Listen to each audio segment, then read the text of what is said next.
Bloomberg Audio Studios. Podcasts, radio, news. This is the Bloomberg Daybreak Europe podcast, available every morning on Apple, Spotify or wherever you listen. It's Monday, the 2nd of September in London. I'm Caroline Hepker. And I'm Stephen Carroll. Coming up today, far-right and left parties surge in Germany's regional elections as Olaf Scholz coalition is punished. Israel's largest labour group prepares for a nationwide strike in a bid to push Benjamin Netanyahu to secure a hostage release deal. Plus, a billionaire who's invested $135 million in the America's Cup sailing race bemoans a lack of public interest. Let's start with a roundup of our top stories. A far-right party has won a state election in Germany for the first time since the Second World War. The Alternative for Germany party secured a clear victory in Thuringia as populist parties on the extreme right and left made big gains against Olaf Scholz' ruling coalition.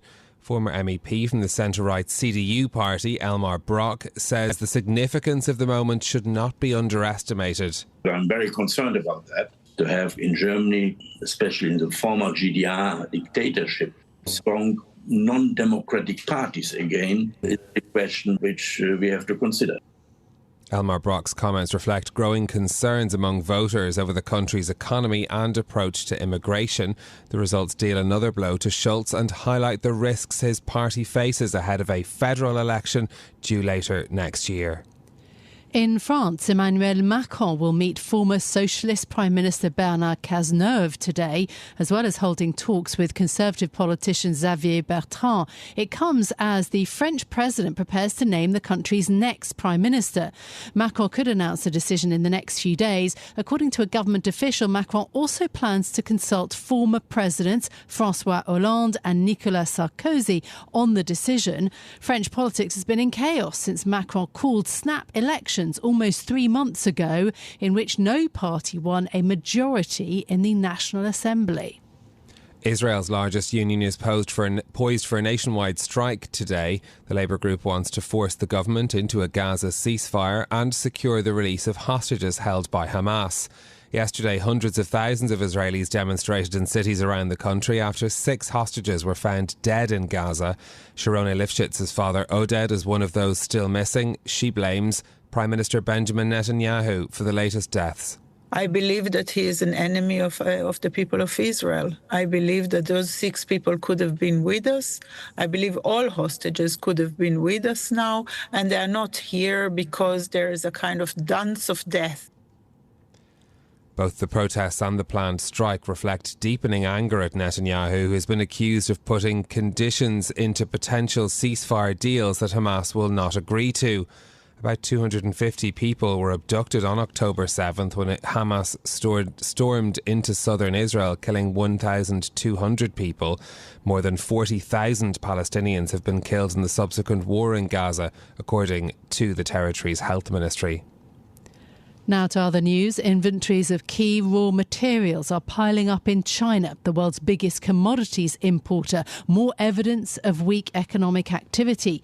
China's economic growth target now looks increasingly out of reach. Bloomberg's Min Lo explains that the property market remains a major drag. Goldman Sachs had written that so far, year to date so far, the revenue collected from taxes and land sales may not be able to meet the projected budget this year, which could weigh on government spending. And really, government spending this year is really one of the few levers left to boost the economy, given that private spending has really been extremely lackluster. Our China correspondent Min Lo speaking there. The private Caixin manufacturing PMI released on Monday has flashed warning signs despite climbing back into expansionary territory. New UK wage data shows pay growth hitting its highest level in 2024 during the 3 months to July. The figures from Reed Recruitment raise questions for Bank of England officials who hailed signs of cooling wage growth when they cut rates last month. For Prime Minister Keir Starmer, the numbers highlight the challenge his government faces to end staff shortages and bolster UK growth. Well, MPs returned to Parliament today after the summer recess and an eventful few weeks. The government will look to move ahead now with its legislative agenda. Bloomberg's Sophie Arundel reports. In the 5 weeks since Parliament last met, the UK has seen riots, strike threats and the Prime Minister warning of painful spending decisions to come. That's plenty for MPs to discuss as they return to Westminster. Preparing the October budget will be a key priority for the Labour government, and on Wednesday, Keir Starmer will face Rishi Sunak for Prime Minister's questions as the Conservatives continue their search for a new leader. That's lots to do in 2 weeks before Parliament takes another break for the party conferences. In London, Sophie Arundel, Bloomberg Radio. In deals news, REA Group, part of Rupert Murdoch's empire, is considering a takeover offer for the UK property portal Rightmove. The Australian property listing provider said on Monday it's considering a cash and share offer, a disclosure triggered by media speculation. Shares of REA dropped as much as 8% in Sydney on Monday amid concerns that it may have to issue stock to fund a deal. Under UK takeover rules, REA must announce a firm intention on whether to bid by 5 p.m. on the 30th of September. In a moment, we'll get you details of the election results from Germany after a battering for ruling parties in state elections in Saxony and Thuringia. But first, another story that caught our eye this morning. Caroline, I don't know how much this was the conversation that you were having over the weekend. Did you know anyone that got Oasis tickets? I don't, but it was absolutely everywhere. The news was. I don't think anything got done. I think volatility probably dropped massively in the UK on Saturday because everyone spent apparently hours on ticket websites, notably Ticketmaster, trying to get access to those prized tickets for the 17 dates for the UK and Ireland tour. I have to admit, I do have a few friends that got tickets for the gigs in Dublin. Well, I mean, this is the kind of, I must say, it's the sound of my university years. Yeah. So, Noel and Liam Gallagher, of course, actually had to put out a statement saying that any tickets that were being resold from these websites, by ticket touts and so on, that actually that they would try to kind of disallow those tickets. I'm not exactly sure how they would manage to do that, but any tickets sold in breach of the terms and conditions apparently will be cancelled. Yeah, I'm sure that plenty of our listeners this morning have been frustrated they didn't get tickets to Oasis gigs, but that's certainly something that was dominating the conversations over the weekend. Let's bring you more details now on the results of Germany's regional elections, which saw the first victory of a far-right party in a regional vote since the Second World War. Our Germany correspondent Oliver Crook joins us for more from Berlin this morning. Good morning, Ollie. How significant is this victory for the Alternative for Germany in the state of Thuringia? Yeah, listen, Stephen, it is very significant. It is the first time the AfD has ever won a sort of majority, or it's not a full majority, but the biggest party in the local parliament. They won almost 33% of the vote. They were trailed by the CDU more than 10 points, just about 10 points behind in that region. And it's significant because it's their first, but it's also the first sort of far-right victory in a German election like this since the Second World War and the ascent of National Socialism. And Thuringia back then, in those days, was also one of the sort of first places where the Nazis got real political power. So from a sort of the context of a sort of the German psychology, this is something that is certainly very significant. It's something that people pay close attention to. It's also that the AfD chapters are also all a bit different from one another, and both the chapters in Saxony and in Thuringia where they have won, they've been designated sort of extremist political groups by the sort of domestic intelligence agency of Germany. And the leader there has also been fined twice for using Nazi slogans this year in speeches to supporters. So these are the things that people in Germany, particularly in mainstream politics, really it resonates with them. They are a lot of concerns about it, which is why you've seen so many protests and counter-protests in the months coming up to this election. In Saxony, you saw something slightly different, but that is really sort of the what we saw going forward. The question is, what will they be able to do in terms of getting to power? There is a sort of historical firewall where a lot of political parties will not work with them in parliament, which will sort of constrain them to a large extent. But again, there is sort of significance in the fact that they were able to make such strong advances. Okay, and so in also these two elections, the poor performance of the three main parties that make up Olaf Scholz's coalition is quite remarkable. What does those results mean for them now? I mean, it is totally remarkable. If you look at the SPD, which is obviously Scholz's party and the sort of main party that's in this coalition governing right now, they got 6 and 7.5%, which, when you think about it, is really very, very poor. This is one of the sort of main political pillars within Germany. But you look at the other parties, it's not much better. I mean, the FDP was knocked out of both of the parliaments because they got fewer than 5% of the votes, and that's what happens when you get less than 5%. The Greens got knocked out of one. So this is really a very bad omen for the coalition, but it's not really a total shock because these regions are sort of more prone to voting for the extremes. We've seen it in the polling. And this is a government that is just fundamentally very unpopular in Germany at a time when there is a great deal of economic anxiety about what is coming down the pipeline for Germany. So, of course, they're sending their referendum there. I think it really poses some interesting questions about what this looks like in the federal election next year and if Scholz is going to be able to really front it for the SPD. Because, of course, the main rivals to Scholz in terms of the federal election is the Conservative CDU and CSU alliance. And the CDU won in Saxony and came second in Thuringia. So does that set them up in a stronger position then heading towards that federal election? I think it does. When you actually look at the sort of historical polling in Germany over the last few years and you look at just kind of the moment when the federal election was held, that was a sort of a rare moment when the CDU had dipped below the SPD and sort of got them into power. But really, they've maintained their lead at a national level. You look at the polling right now, the CDU has about 31% of the national voting, so they're in a very good position to go into the election. But the second party now is the AfD at 18%.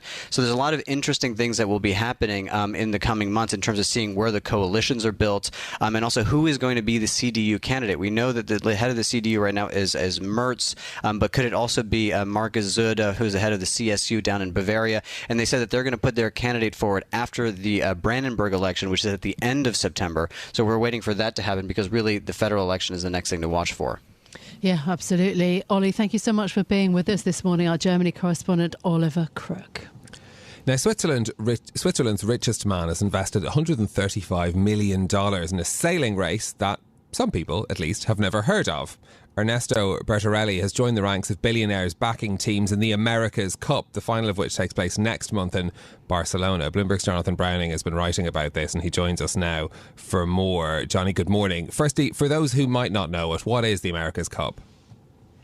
Well, this is the thing, actually, and a great fear of Ernest Bertarelli that people don't know that this tournament is taking place. It's the oldest trophy in international sport. It's over 170 years old. It's a match race between two nations or teams. And this time round, they are effectively flying on boats that glide above the water on hydrofoils. These boats are capable of up to 50 knots of speed. And when the hull lifts above the water, they're effectively gliding on these foils. Yeah, it's absolutely incredible to watch. Why has Ernesto Bertarelli become involved in this race? Well, he was the first European to actually ever win this cup in 2003, and then defended the cup successfully in 2007, and then he was in dispute effectively with Larry Ellison in effectively a dispute that that went all the way to court, and withdrew. And after that, he's sat out on the sidelines. And then this time round, he's said one of the things that was really attractive was the fact that he could partner with Red Bull, the Formula One team, to bring an entirely new approach to this team. And so Alinghi, his Swiss team, is working with Red Bull, is working with the Formula One technicians. They're working on the hydraulics, on the systems, on the simulations, in order to get an edge. So who are his main competitors then? Fellow billionaires.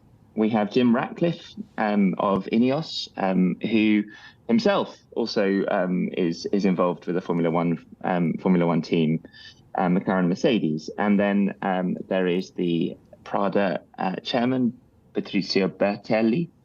And then we have Doug DeVos, who's a scion of the Amway Corp family in the US.